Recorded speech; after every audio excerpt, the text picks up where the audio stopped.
What up, everybody, and welcome to the podcast party that is PlayStation Generation. My name is Rice, your friendly neighborhood PlayStation Hokage, and as always, I am joined by my favorite streamer, PSG's tech guru, and the coffee to your creamer, Mr. Denurikun. How you doing, my guy? I'm good. What was that coffee, tea, or creamer part? The coffee to your creamer, the coffee to your creamer. God, I heard coffee, tea, creamer. I'm like, that doesn't make sense. Tea goes in, coffee, like creamer goes into your. You know what? It's fine. That's right. Yes, That's the right. coffee to your creamer. I like it. I like it a lot. I am fantastic. Happy Sunday, my guy. Happy Sunday. It's Super Bowl Sunday. It's Super Bowl Sunday. Do you care? No. Yeah, okay. I know nothing of American football. I am happy that people enjoy what they enjoy. Mm-hmm. I think the wifey is gonna take a break from whatever she's doing to see the halftime show. Nice.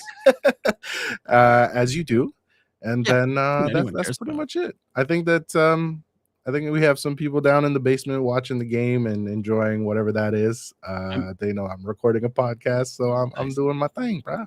Make sure they save you some chicken wings. That's all that matters. That's all it is, bro. Like, just save me the good stuff, and it's I can be excited if you want me to be, right? Just feed me. Just feed me, bro. I'm excited for chicken wings. Like, honestly, every time I've gone to a Super Bowl party or a watch party, I don't know what's going on. I am there for the food. Oh, the food every time. Someone is always bringing some real fire dip or something, like a taco dip. Yeah, someone, I think last year it was like 5-layer dip or something, and it was fire. They really put the efforts into it. So whoever's enjoying sports, all of the sporting, enjoy all of it. But if you happen to be here listening, tuning into the show, thank you so much for the support. We're going to be talking about some news today, as always, and there's a lot to get through, by the way. But before we get to that, let's talk about what's been keeping us busy this week. Mr. Denurikun, what have you been playing this week, my guy? Still grinding Final Fantasy 12. Because now I'm just doing it for the fun of it. But I've also went back to Kirby. Yeah, let's go. And I'm right there. I'm at the final boss. Like, it's so close. So I can taste. I can taste it. You can taste it. It's right in your mouth. Oh, it's right there. It's just touching my lips. Just tip of the tongue. Yeah, that's what. Yeah. Anything else keeping you busy, bro? No, man. Just it's been those two things. Grateful for having a portal so I can play while I'm in bed. Yes. Grateful that I can play things on other consoles as well that can't be named because we're a PlayStation podcast. We name them all. Well, that's true. It's just grateful. So many things are portable these days. It's great that I don't have to sit right in front of a couch. It is. I'm really digging this whole portable thing right now. Yes. Speaking of which, speaking of portable, Matt is actually still on hiatus this week due to some more family time and travel. So we wish him all the best. Hope the fam is having a great time. And enjoy the trip of a lifetime, my friend. Hope that he is quite portable, isn't he? He is portable. Yeah, exactly. Yeah, they take him everywhere. They take him everywhere. That guy. As for myself, it's funny that you talk about the portal. I've been also playing all of my PlayStation games exclusively on the portal. And I'm having a great time. So one of those games is Arknight's Enfield. I'm still on that. I'm still enjoying my time there. Pretty surprised at being a gacha game, and I'm still pretty interested in it. That said, some more action stuff with Final Fantasy 16, just progressing in the story there. Still really enjoying my time. Love that there's a dedicated photo mode. Guys, I don't know how many times I've talked about photo mode, but I really love it. I really love it. Having a really great time with 16. What chapter are you on? Chapter. I don't know what chapter I'm on. I am not very far into the game. Let's say about 3 hours. Oh, okay. 3.5 hours. Very, very early on. Yeah. But the small kind of short bursts of play that I've been able to get, I have enjoyed my time. And I have returned. I'm revisiting God of War games. particularly the latest ones. And man, I really really enjoyed those games, playing them Yep. for the first time. Played the first God of War, not first. Let's say first of this installment. Like the Dad of War series. Yeah, the Dad of War series. I played that on the PlayStation 4, finished it on the PlayStation 4, and I hadn't revisited that until getting my Portal. So I've been playing there, and I completed sort quite quickly. So I'm revisiting it to play a lot of the side stuff, explore a little, and maybe platinum the game. And I'm excited about that. Yeah, so it's Oh, feeling feeling new again, and the fact that I'm playing it in my hands is pretty cool. So, speaking of new experiences, we have one that was announced by PlayStation this week. We're gonna get into the news right away. What do you say, Denny? let's go. Let's kick it off. Let's do it. Announcing Horizon Hunters Gathering, Guerrilla's new co-op action game. This is straight from PlayStation Blog.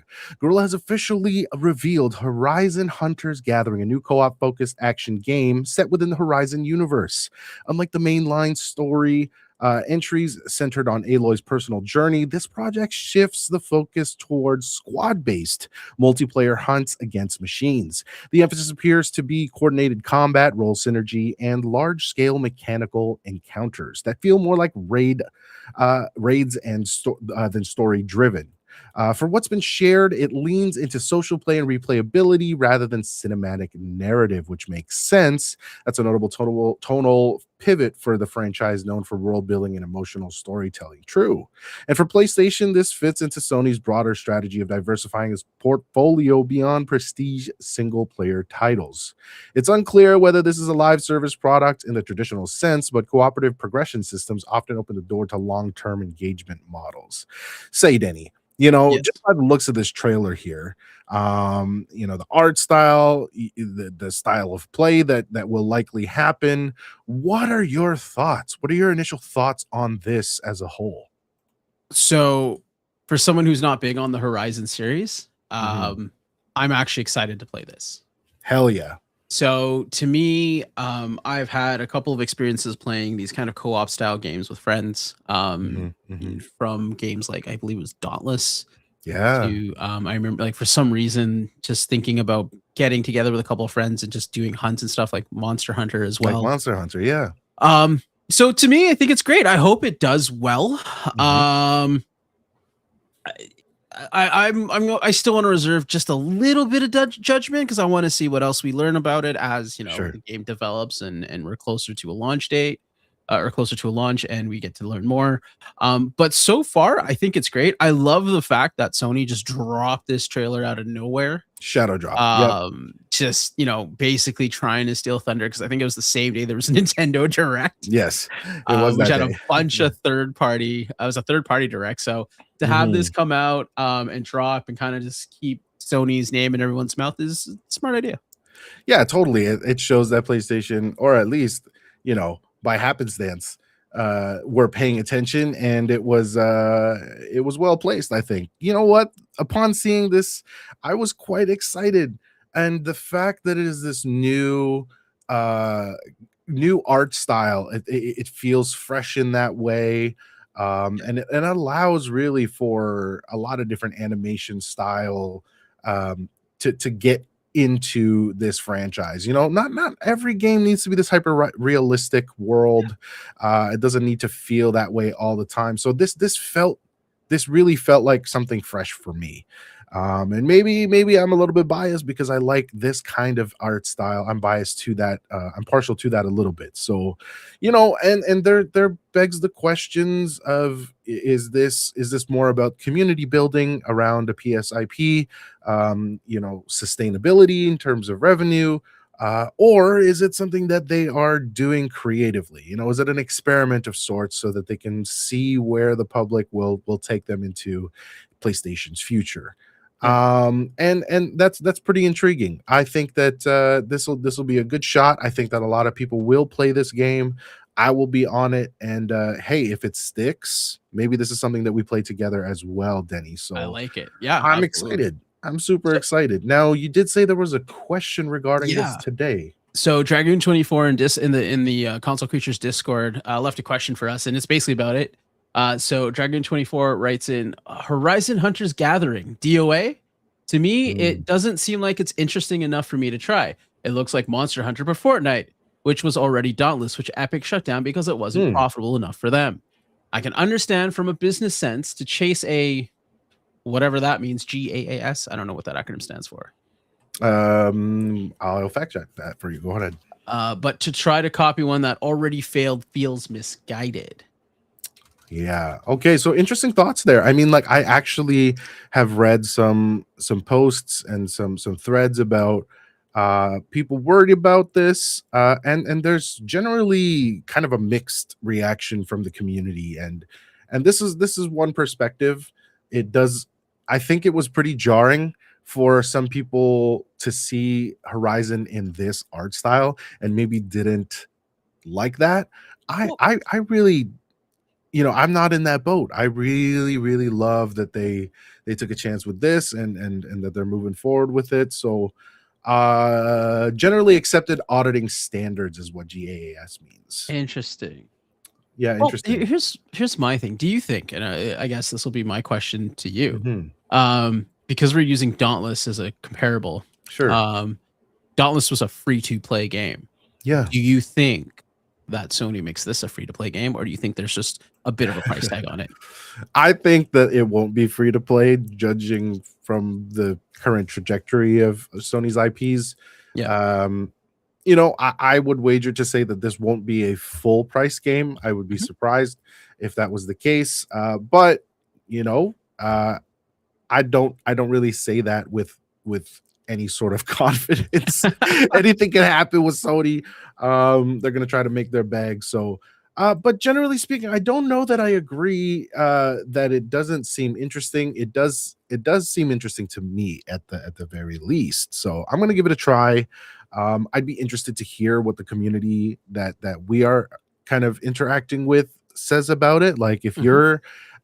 if you have seen this trailer and if you've checked out anything about Horizon Hunters Gathering, let us know. Let us know in a comment or in a DM or something if you're looking forward to this. I really am also interested in what the community is saying. But that said, um, I think that people raise a good point here that because this is a game that has already been presented through other IPs, it does need to bring its a game for sure. It has to Yeah. hit, it has to be memorable, it has to be something different or something that sets apart from games that have been mentioned here, like It, Dauntless and Monster Hunter. it's like we say with a lot of games, I think that come out. It's got to come out swinging, and it's got to Yeah, make sure it swings heavy, or else it's not going to have like a second chance to come back from. that's true. So it has to launch well, Mhm. and it has to give people reason to invest, like Exactly.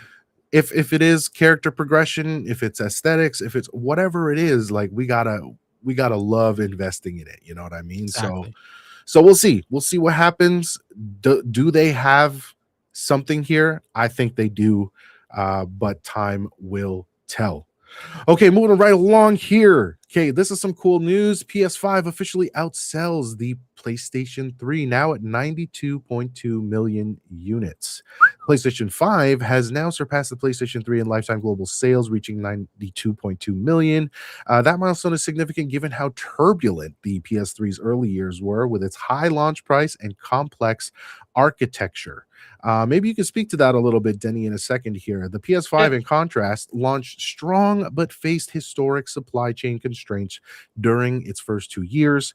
Despite those hurdles, demand remained consistently high, and Sony has managed to maintain momentum well into the generation. While it hasn't surpassed the PlayStation 4 lifetime numbers, it remains on a strong trajectory. This achievement reinforces Sony's continued dominance in the console hardware market, and it also suggests that brand loyalty, ecosystem investment, and exclusive content continue to drive adoption. I would definitely agree with that. What are your Hmm. thoughts on this? And wanted to ask about PS3's complex architecture. Yes. Yeah, talk on that for a second. Cool. So PS3's architecture was a specific type of cell processor. Right. It's a 7-cell processor. It's the name is slipping me right now, but it was not kind of a standard architecture that most other game consoles were using at the time. So Xbox was using something different. Of course, Nintendo was using something different. As future generations came out, we noticed that Xbox and Sony were using or went to AMD to make kind of a custom APU, but we're Right. almost the exact same architecture using x86 architecture. What was this thing called? It's really bothering me The now. Cell It was called the Broadband Cell Engine, the Engine. Cell Broadband Engine. It was co-developed, yeah, like IBM and I think Toshiba were involved with it. That's right. So it was really complex to develop for. So that's why at the beginning of the PS3's life cycle, um, people would develop for the Xbox 360, then port to the PS3, Yes. but it would be really difficult to port. So you would get a poorer experience on the PS3. Yes. As obviously the console aged and developers were more familiar with it, um, they were able to develop better for it, and then you start to see better games come out. So, Mm. um, along with the price hike or with the cost of the PS3 being about 699 Canadian, if I remember, for the 60 GB Right. model. And then obviously not really, and with Sony losing money on every console and not actually even turning, like not even really like ramping up in sales till the tail end of the generation. Yeah, obviously they're doing a lot better with the PS5. Yeah. That being said, not to take away from the PS5's accolades and what it's done, it is still, I think, the fourth best selling PlayStation console of all time. Yes. That is Um, correct. because the only console it's beating right now is the PS3. Mhm. Again, that could be due to it coming out when it did come out at the height of COVID, being supply chain issues and all the other stuff when it came to scalpers and stuff. True. And people not adapting, right? Like right now, we're seeing kind of we talked about it last week, where Sony is now kind of pushing out this message to PS4 owners Yeah. saying like, hey, maybe it's time to upgrade to a PS5. True. So it's good, it's great. I'm glad that they're selling. Um, Mhm. I am not a business analyst, so I don't know if this is great news and driving up stock, or if still Sony internally has, like obviously they'll want to sell more, but Sure. where they are in terms of their own internal target, hard to say. Yeah, I mean, that's a great point. I think that it's a milestone that's celebrated that is worth reporting to for Sony. It's like okay, it's like a nice pat on the back for Yeah. them. But you're totally right. There are so many different factors that went into the sales of the PlayStation 5, the time that we were in, and whatnot. And that also being said, the PlayStation 4 being such a strong installment in the series of consoles. I mean, people still have their PlayStation 4s, and the fact that they are sending, these kind of small nudges to upgrade is it speaks to how strong that generation was and the sales of those units. So I'll be interested to see where PlayStation 5 is again, even at the end of this year, so Yeah. we'll see, we'll see. So fun fact, Mhm. since we're talking numbers right now, what did they say? 92.2 million Units, that's right. units. Yeah. So in order for them to catch up to the next best selling console, that Mhm. like their next best selling PlayStation would be the original PlayStation 1, which sold 102.49 million units. So they still need to sell another 10 million for that. Yeah. And then they need to sell like another 15 million after that to get to the PS4, which is at 117 million. Wow. Wow. There So you go. There's the numbers. Thank you for those, Denny. That's still quite a ways to go. yep. But who knows? With Xbox kind of bowing out with this competition, it'll be interesting to see, how Nintendo and PlayStation, um, yeah, how they fare in this. I won't even say it's a war anymore. I think that people are just being more conscious about where they put their money into. Gaming's not, the cheapest thing in the world that you invest in. It is a huge investment. And so, Mhm. yeah, time will tell. I don't know that I have solid predictions here, but I do agree with what this article said, that it does suggest that brand loyalty is still something that matters to the consumer.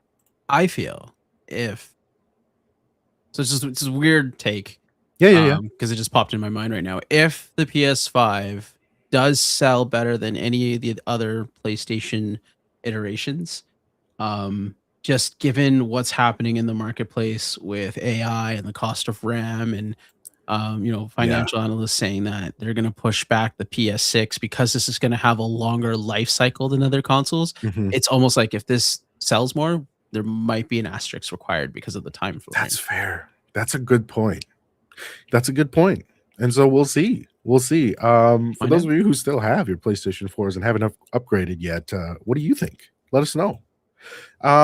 Moving right along here, I wanted to include this because this is something that you actually, I don't know if I want to say tried already, but try Pragmata's hack and shoot action in a playable demo available now on the PlayStation 5.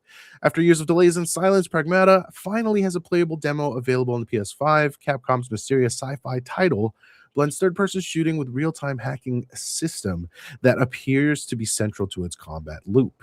Players must engage battlefield positioning while simultaneously solving hacking grids that weaken enemies. The dual layer gameplay sets it apart from more straightforward action shooters. The demo is important not just for the gameplay exposure, but for rebuilding trust after repeated delays. Capcom has built strong credibility recently with titles like Resident Evil 4 and Street Fighter 6, so expectations are really high. Early feedback suggests that hacking mechanic adds meaningful strategy, though some players may find the pacing unusual. Now, I have heard from players who have tried this already that they enjoyed, and players that are in our community. So people that I've directly talked to said that they enjoyed what they played and that it is worth a shot. So, Denny, did you end up playing this, bud? I did. Yeah, I gave it the good old college try. Okay. I only played through the demo once because I also read that there are multiple endings, quote Okay. unquote, to the demo. My first playthrough took about 16 minutes. Right. Um, now I have a mixed bag about it. Sure. But that Give us could be yours. my own personal bias because I was going in thinking we're gonna get more of it being Capcom and with Diana, the girl being more, I got Mega Man vibes from her Okay, because of the fair. trailer and stuff, right? So it was interesting.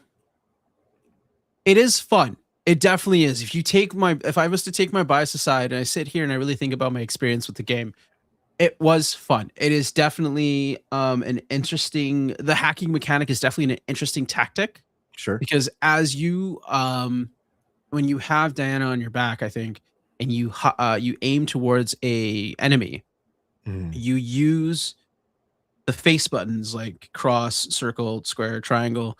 And you have almost like this Bioshock style hacking system where you're at like point A and you kind of have to move the cursor to the green spot while trying to make contact with all these blue nodes.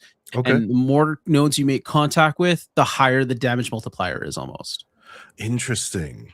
You can Okay. also pick up other nodes that'll have different, almost like status effects. Now I'm Mhm. paraphrasing, so again, I could be a little bit off because again, I only played it once, but the hacking mechanism really does involve basically like damage multiplier and status effects. Okay. So there's this really interesting balance between kind of like making sure you're in position to avoid an attack or get out of the way of the enemy's attack, and at the same time being able to like hack your Sure. enemy. Because if you don't, like if you start moving when you're trying to hack, you're gonna have to restart because you have to kind of I noticed I had to stand still. Or Oh, like okay. at least be able to focus on the enemy. So I have to always kind of keep them in my sight. Um Sure. with that being said, it's not gonna be a really fast-paced run and gun type. Okay. At least I didn't find it a fast-paced run and gun type. But it was really fun. I enjoyed my time with it. I will definitely go back one of these days and give it another try because I do want to see what the different endings are and what they really Mhm. mean. Um, but you know what? I think I read a tweet or it was a post on Blue Sky, and someone had actually said the best thing that Capcom could have done for this game is to launch a demo, which is what they did. Um, Okay.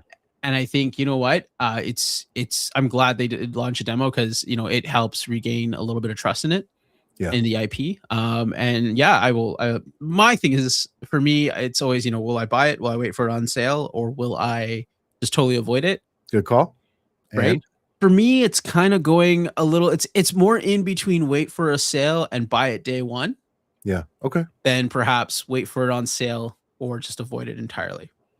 That's actually really helpful. I have not yet tried the demo, but I am now sold on trying it because I think that the mechanics of the combat system are interesting enough to people that they've mentioned it. So, regardless of what your biases are, I think that people were like, this is a notable enough thing to talk about. So, that being said, the mechanic being balanced with how it feels in your hand and how the game feels, I think is what you're saying when you say it's fun. So it Yep. at the very least is gripping in that way. So I will be interested to see how the development goes and to see what the final product will bring.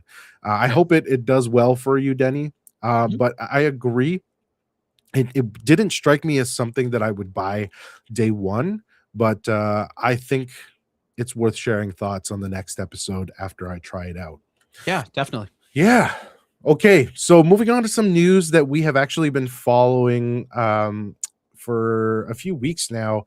And this is something that I wanted to talk about um, and hopefully get Matt's opinion in the near future. But we have talked about Yakuza. We've talked about the new title, and we've talked about some controversy surrounding casting someone who is questionable, let's say. And the title of this article said, "We tried to think of someone who makes you go, this guy's a creep." Yakuza Like a Dragon director addresses controversial casting. This is from IGN. They say the director behind Like a Dragon addressed criticism surrounding casting of a controversial actor, explaining that the discomfort audiences feel is intentional. Oh, that's a yikes. But we'll talk about it. According to the director, the role required someone who evokes a sense of creepiness, and that casting choice was quite deliberate. While that may align with the narrative intent, it does not erase concerns about platforming problematic individuals. Fans are super divided on this.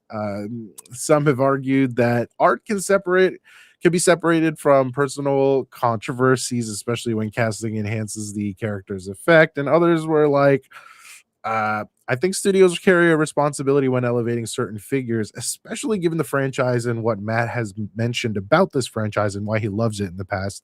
And the situation reflects a broader industry conversation about ethics in creative decisions. Now, what is it, Denny? I mean, like we've talked about this a little bit, and there's a lot of takes on it. And I know for me, I'm just like, there's definitely the exclamation mark with the Metal Gear Solid sound ringing in my head. You know what I'm saying? It's a little bit of a yikes. So where do you stand on this, or where does your brain kind of land? This is by far the dumbest response for controversy I've ever heard in my life. I'm not following it. I'm not a big Yakuza fan. Like I've only played a little bit of Yakuza 0. That's it. Sorry, Matt, don't kill me. But that's like saying if I'm gonna make a show about a serial killer, I should cast a serial killer. If I'm gonna make a show about like someone who hates dogs, I don't know, let me cast. Okay, fine, that's different. But like, if someone's done harm or done something wrong, and you want to make a show where a character or a game or any form of media where you have to depict a character with that same trope, you don't go out and hire or cast someone who's done that. Oh, that'll bring realism to the product. No, they're actors. They can act like that. Exactly. Okay, I go back to the Dark Knight, and with Heath Ledger and the Joker. That guy was not a crazy person. No, he was not a psychopath. He was beloved. He was beloved. He was a guy, right? Like I don't know, like, but he acted. He made you uncomfortable watching his performance. Yes, that's what good actors do. Yes. You go out there and say, this is what we wanted. We wanted a creep, so we hired and casted a creep. No. Yeah. Yeah. I Dumbest thing I've heard, hands down. Yes, I would definitely agree with that. There are so many talented, hardworking individuals that are in this industry that could definitely bring depth to a character without being the character in their real life. And so, yeah, I think this is an L take. It's unfortunate. I know that's not necessarily going to drive people away from the game, nor am I even saying boycott the game. There are a lot of people involved here that are passionate about it, but unfortunately, this take here is just not something that we're down with. And yeah, I think the comments on this article, on this response, have been generally the same. So this is kind of an L. And unfortunately, it may deter some people from playing this game. It seems to me like someone was like, it's not going to be a big deal. It'll be fine. People are going to buy the game anyways. Sure. And then they saw the outrage and the outcry and were like, ah, crap. What do we do? Yeah. And someone in a meeting, someone was like, why don't we tell them we did this on purpose? Sure. It's a meme in itself, this whole situation, I feel. Yes. And now there was one or two comments that I've seen on a Reddit thread and have also shown up on some of these articles that culture plays into this a little bit, in that this interview was translated. And so I guess the only caveat or asterisk that I would mention is that it was translated, and that some people are like, this just could have been poorly translated. I'd be interested to see if someone could translate this better, and maybe highlight the nuance, if there is any, to communicate what they really meant. But I don't know. I don't know that that's going to be fixed. So yeah, if anyone else can shed some light on that, then we would gladly make this a part of the conversation. But unfortunately, as it stands, it's kind of an L take. Yeah. All right, moving on here. Talking about Ubisoft. Man, Ubisoft is just a Ubisoft. What are you doing? A big topic of conversation lately. Lots of articles coming out, but let's talk about some specifics here. Ubisoft reportedly cancels rumored. You okay, buddy? I don't know, man. I think I need some water. Rumored cooperative multiplayer Assassin's Creed game. Ubisoft has reportedly canceled an unannounced cooperative Assassin's Creed project. While details were limited, the cancellation suggests an internal reevaluation of the franchise's direction. Ubisoft has experimented heavily with scale, RPG mechanics, and live service aspirations with Assassin's Creed. That is true. As someone who has played a lot of those titles, Court can also attest to this. The decision reportedly ties into broader restructuring and cost control measures across the company. Cost control, woof. Ubisoft has faced financial pressure and mixed reception to recent releases. Canceling a multiplayer AC game may indicate uncertainty about the market appetite or internal production strain.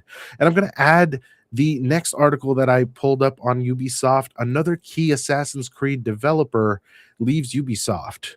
Compounding Ubisoft's turbulence, another major Assassin's Creed developer has departed the company. Leadership and veteran talent departures can significantly affect long-running franchises.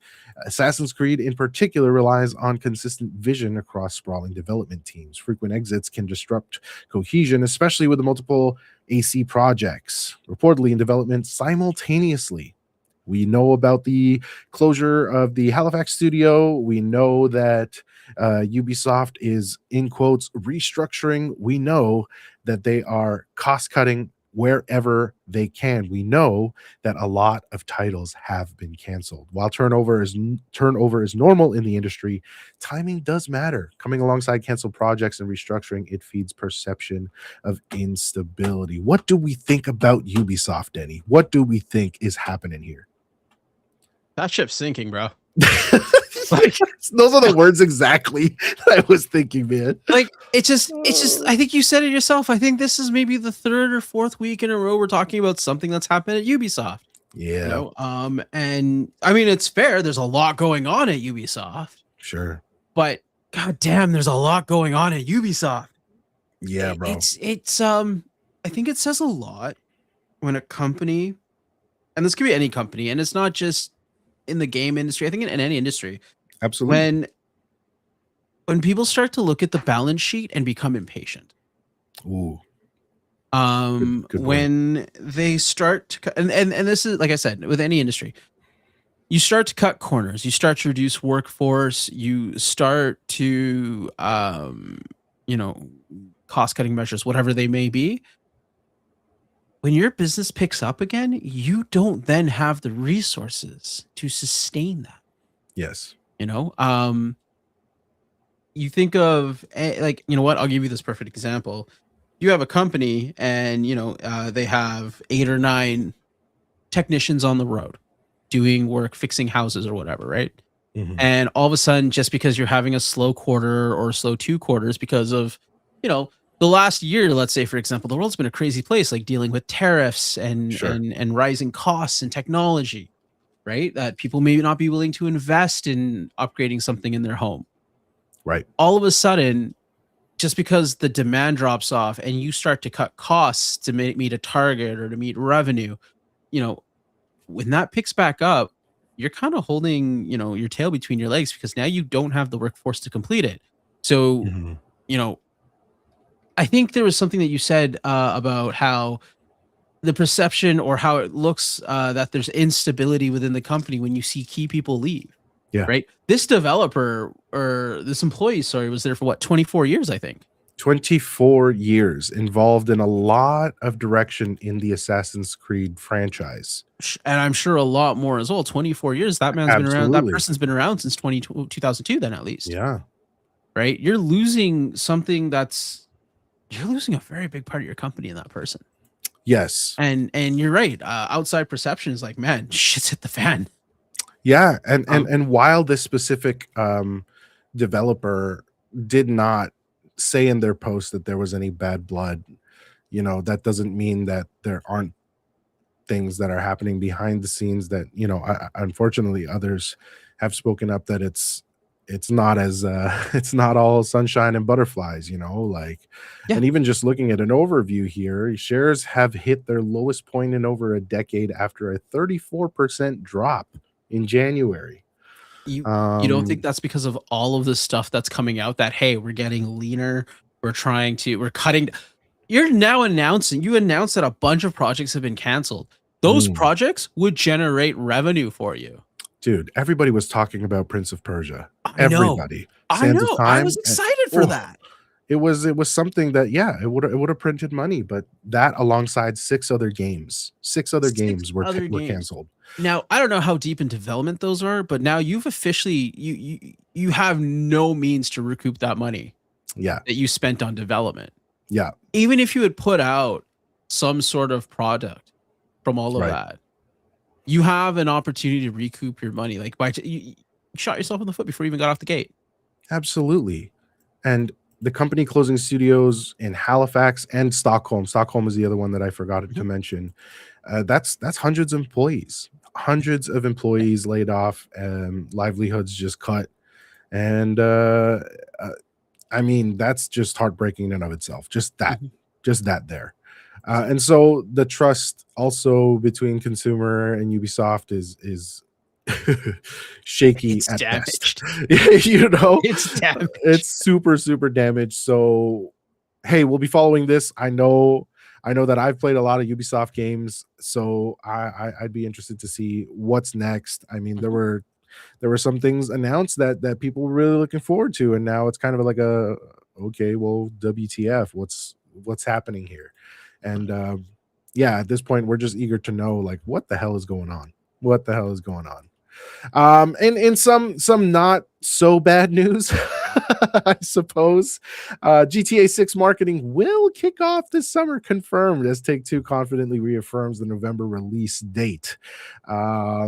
Now, if you're like me, then you know that just because this statement hasn't been made doesn't mean anything. But hey, listen, if you can gain some trust, I guess take your shot. Take Two has reaffirmed that GTA 6 is targeting November with marketing beginning this summer. The confidence suggests development is progressing without major delays. Launches are cultural events that transcend gaming. Marketing campaigns for Rockstar titles tend to dominate conversation cycles, and for PlayStation, this likely translates into hardware sales spikes. The ecosystem engagement boosts as well. Few games command this level of anticipation. I mean, it is a phenomenon. I mean, we know for a fact that people are moving their release dates around this, and Sony specifically is positioning its strategy around it. So I suppose there is some confidence. There is some confidence that this will in fact happen in November. So what do you think, Denny? What needs to happen in this marketing uh this summer for people to really like get Honestly, invested and hyped? honestly, I think so here's the thing. For me, GTA 6, I think you said it already. Like launches, especially something Take Two puts out, is a phenomenon. Um, anyone who's waiting for this game has been waiting for a while, and they Waiting. are already hyped, and they will continue to be hyped. I Yes. think it's just getting the news out more to the general public, right? Like Grand Theft Auto, yeah, is a name that has been wrapped in controversy from previous titles. And I think it's just time to go out there and just be like, hey, it's actually coming out. Yeah. Like plaster that date everywhere. That's Yeah. it. Maybe put Yeah. out another trailer, Hmm. or something to give us a little bit more about the story, Yeah. and like maybe more like about like how we're interacting with stuff in the world. Like, what does the Sure. gameplay look like? What's changed since the last Yeah. time we played a GTA game? But I don't think you need to do a lot for GTA. Yeah. So I It think for me, prints. it's literally just start posting posters on Times Square, flood YouTube ads, all that kind of stuff. They don't do a lot. Just you know what? If you are saying, yeah, this game's coming out in November, your marketing needs to revolve around that to really be like, hey guys, we're actually coming out in November. Hell, poke fun of it Yeah. a little bit, be a little tongue in cheek, right? Like that's also, kind of part of GTA's brand is being tongue in cheek and Yes. kind of lean into the meme that, oh, we got blank before GTA 6, right? Like run with that somehow. I don't know. Totally. I love that because I certainly hope, and this is what I am hoping with the marketing in the summer, is I hope they get creative with it. I hope they do bring in some nice flair to what's going on there. You're right; they don't need to do much. They literally could just put GTA 6 November, and people would be like, "Yeah, makes sense." But there's lots of room here. There's lots of Here's opportunity here Yep. for a really solid marketing campaign. Now, I Yeah. will mention something that Fable is doing Mhm. that was quite intriguing, and in the game, is taking this office style interview with NPCs and other characters for like this point of storytelling. I think that's great. I Yeah. think when a game doesn't take itself too seriously and kind of leans into the fact that this is a game, but we can tell a story in creative ways, it can be marketable. And so GTA 6 has the opportunity to do that. I'm actually really excited to see what they do in terms of marketing. So, let it be released. Give Here it to me. Give it to us. Yeah, here's the one thing I would say though. Mhm. I'm gonna armchair as the Sony marketing guy here right now. Got it. Okay. If Take Two is gonna be splashing GTA 6 everywhere now, Mhm. they're gonna roll out the marketing machine. I would be okay with putting a few dollars in there so you can say play it on PS5, Yeah. True. right? True. Like, yeah, Make yeah, it synonymous. If you think GTA 6, you think PS5. that's right. I mean, yeah, the even some subtext in previous marketing campaigns will say the best experience on whatever. Play it best on this. Yeah, play best on PlayStation 5. Yeah. I mean, I don't doubt that that's gonna happen. I So mean, isn't that what Black Ops 7 did? that's true. By the way, this is also a Call of Duty. No, it's not. Yeah, so we're eager to see what that has in store for us. Speaking of what else is in store, there's a lot of things to be excited about here, but is this next story something to be excited about? Sony patent system to generate AI podcasts in the voice of your favorite. PlayStation characters. Sony has filed a patent describing technology capable of generating AI-powered podcasts using voices of PlayStation characters. The concept would create dynamic, potentially personalized audio content, and while patents don't guarantee implementation, right? Just because they're patenting it doesn't mean it's going to happen. They reveal corporate direction and experimentation. This raises significant ethical considerations, especially regarding voice actor rights and consent. AI replication of character voices is a sensitive topic in the entertainment industry. From a marketing perspective, it could offer innovative fan engagement tools. No. Just no. I don't know, man. I like it. Shut up. Coming from the guy who is like singing that song, that AI and generative AI, like, guys, this is blatantly saying like we're gonna use Gen AI and it's gonna replace. Sorry, hold on. This is what I'm trying to understand. This will generate a unique, personalized podcast of news that a particular gamer would find interesting and could be presented in the voice of a video game character from a game they've already played by the respective gamer. It appears this could be offered to players at the home screen. So if I turn on my PS5, Yes. are you telling me curated to Kratos is going to tell me about the weather? Boy, yes. And that there was a car crash and like 17 people are injured? That got dark real fast. Damn. But like, you know what I'm saying? Like, I'm trying to think what like. But here's the thing: knowing that it's not Christopher Judge, that's the other. You thing. know, like how is that he? How does he get compensated for the work that he's done in bringing life to that character? Yeah, he's not, and he's not, right? So it's like that sucks. That absolutely sucks. While in theory, like this idea of having a curated like whatever voice that is like stupid. It's curated to your welcome screen or to your feed or your widgets or whatever. Like that idea in and of itself is cool, but the fact that it's generative AI is ass. You don't need to shoehorn AI into everything. No. You don't need to. You know what? I don't even know what to say anymore. I'm so just like I feel like you're so hurt. Your soul is so hurt right now. I'm a huge tech person. So for me, I should love everything AI can do. I hear that. But I hate it. Like especially generative AI. Like having AI help you with coding, great. Having AI help you with drafting an email, cool. Helping AI even like help fact check a little bit, but you still have to do a little bit of the legwork to make sure that using reputable resources, great.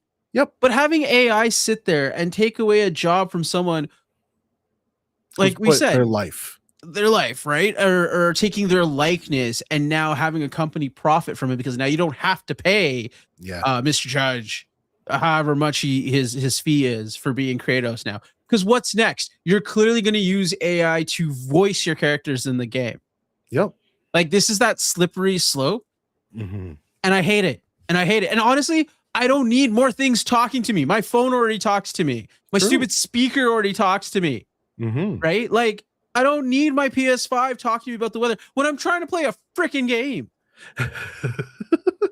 Like, you said it yourself. I spend the most time on my home screen trying to figure out what to play and looking through my backlog. Yes. It's just going to get more frustrating hearing someone talk to me. It's more anger inducing at that point, right? Like, shut up, Nathan Drake. I don't care. I'm trying to find something to play. And it's not Nolan North. Nolan North is the GOAT.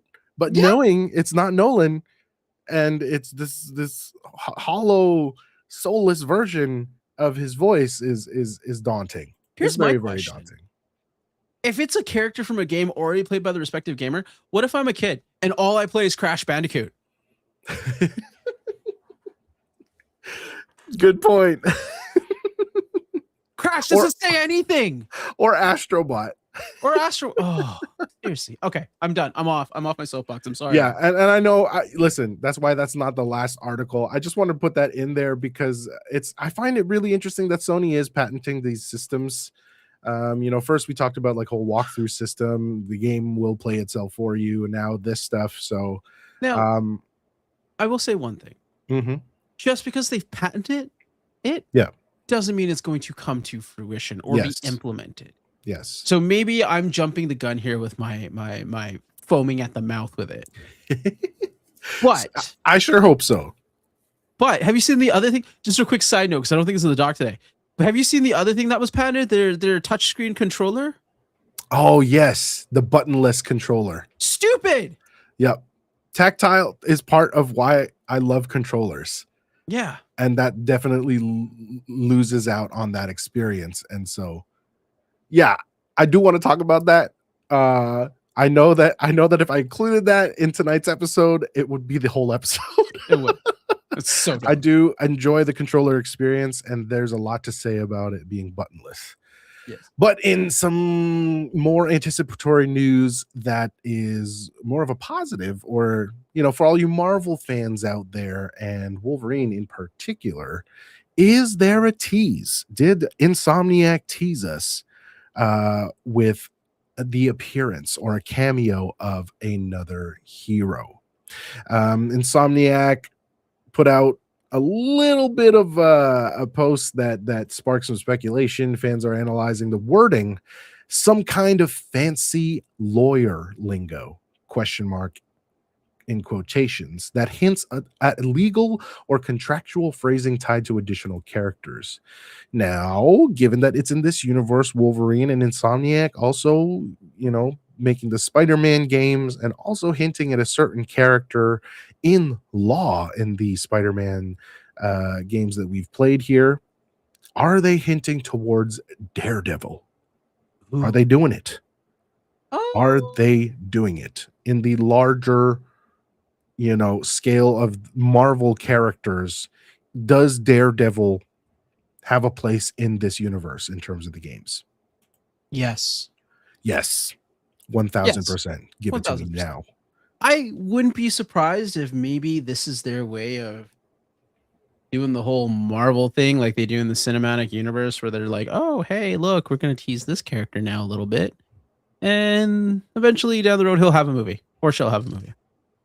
Yeah. I think they might, like, I think that'd be a cool way to introduce Daredevil into the Marvel, I'm going to call it the Sony Marvel universe, gaming universe. Sure. I don't know what the right phrase is for that. And imagine having a Daredevil game similar to using kind of like, you know, the detective mode from the Arkham Asylum games. Totally. There's room for that. There's room for that. There's room for it to be fresh and creative. We didn't know what Wolverine was going to be, and then when we saw that it was going to be a mature level game, like as it should be. And so that definitely opens up the doors to creativity, and it also opens up the doors to giving justice to these characters. And so Spider-Man was a nice kind of springboard into some of these other characters. I'm very, very, very interested in how Insomniac handles that. But anyway, that's just what fans are speculating. I figure I'd mention it because, hey, Wolverine is coming just around the corner, and I'm excited. Mm-hmm. And one more thing before we close this out here. There's also another game that we've been talking about here, and it's called Crimson Desert. Now, it seems like a lot of the press around this stuff it just keeps on giving more and more ambition towards what this game is supposed to be. The worry that we were sharing in earlier episodes is the game going to spread itself too thin? Is it going to deliver all of these things at a level that we find that is quality, or is it too much quantity over that? We don't know yet. But from the stuff that I've seen, I don't know, man, it looks super, super dope. So if Crimson Desert wasn't ambitious enough, it has a mech and 2 more playable characters. What the hoo-ha? What the hoo-ha? They're already they're introducing more things, and we haven't even had the game yet. They continue showcasing ambitious features, now adding a mech and two additional playable characters. Originally pitched as a medieval open world RPG, it now appears to blend fantasy with unexpected sci-fi elements. So it's a bit of a mindfuck right now as to what this game even is. But it seems that people are pretty invested. This is on a lot of pre-order lists, is on a lot of wish lists, and that genre fusion sets it apart from the traditional Western RPG competitors. So that seems to be something that's really intriguing amongst hopeful players. So the addition of these playable characters suggests narrative and gameplay variety. However, like we've said, ambition can be a double-edged sword. The more systems layered in, the harder cohesion becomes. So, what does this feel like to you, Denny? I know that I've expressed so much excitement for this, but the more that they reveal, the more nervous I get. So I'm with you on that because I remember like that first gameplay trailer from like a couple years back. And yeah, it was pure medieval fantasy with a little bit. I think I felt like I remember them climbing some giant tree type thing, so a little bit of fantasy, but still within the realm of medieval fantasy. Right. Okay, fine. 2 extra playable characters, cool, sure, whatever that could mean. Are you playing the same story with a different character? Are you playing just from a different viewpoint? Is fine because you're still getting the same experience. Adding a mech into this is just weird, man. This makes me think of like it's super weird. Like I'm a big fan of giant fighting robots. Don't get me wrong. Like I have like 3 Megazords on a shelf somewhere. But like I don't know. This is. It almost feels like a bait and switch to me. You know what? Like I'm not mad at that. I'm not mad at your comment. That's definitely what I feel. Like, do you remember when Metal Gear Solid 2 trailers came out and it was all about snake, and then you get the game, you're playing as this blonde dude named Raiden, and it was like, what the hell? Yeah. Like, I swear to God, if the mech is the main character in this game or some shit like that, I know it's probably not gonna happen, but I'm just saying, like, I don't know. It is definitely excuse me, it is definitely a moment reading that headline alone where I think an eyebrow raised because I was like, what on God's green earth are they talking about? Yeah. Yeah, because then it becomes a problem of identity, right? Like it's like, is this just a showcase of what the studio can do, which is what could be a terrible game, or is it really an ambitious game with a deep narrative that somehow incorporates all of these different characters into it? That would be the dream, right? But there it does fall into this unfortunate category or hypothetical category that maybe it's trying to do too many things at once. Maybe it doesn't even land on a certain identity and it just doesn't, communicate the vision to the player. So I'm nervous about that. I will be playing this game without a doubt, but I am nervous and I'm reluctant. I hope the mech is optional. That's all I'm going to say. Fair. Right. Or I hope that if a mech is playable, that it's not necessary. Like if it's a part of the experience rather than it being, like this is a starting point. It better be 5 little mechs that combine into one big mech. Like that's it. That's all I want then. Oh man, yeah, I've been watching a lot of Power Rangers with my son lately, so that's all I thought about. So exactly. Add Megazords in, you'll make your game perfect. There you go. Next, that's going to be the DLC skins for this game. You've got Megazords and Dragon Zords and like Voltrons in it. Voltron, wow. Oh man. Well, that brings us to the end of our episode this week, everybody. There's much more news out there, but we only had a certain amount of time. But listen, thank you so much for listening in, for supporting the podcast. If anybody wants to check Denurican out, where can they do that, Denny? On my link tree. There you will find links to my Twitch and my Instagram, which is kind of the places I hang out the most. If you want to hear weird musings by me, that's usually on Bluesky. So they're all on my link tree. So linktree/Denurican Gaming. Thanks, Denny. As for myself, you can find me on my Linktree /Rice BOYYY TV. Prior to this episode, Denny and I were actually talking about planning a stream together, and hopefully just a chill stream where everybody can come in and chat with us. We'd love to get to know our community a little bit better, and just really play some games together. We need an excuse to play some multiplayer games and be. We gotta silly. schedule that shit in. We gotta schedule adults. Keep us accountable. That is gonna be around in the near future. So once again, if you want to interact with me, I am most on Instagram, and hopefully we'll both be on Twitch together very soon. Thank you so much, Matt. We miss you. Court, we miss you. And why though? We did so good. We did. I'm not saying we didn't do good. You know what I'm saying? People love the Harold and Kumar from Timu. That's That's PSG, us. Harold and Kumar. You're the chocolate that surrounds my almonds. I thought I was the coffee to your creamer. I know. I was getting to it. I was just adding. Okay. I was riffing. Got it. Thank you so much, everybody. We will see you in the next one. Peace. See ya.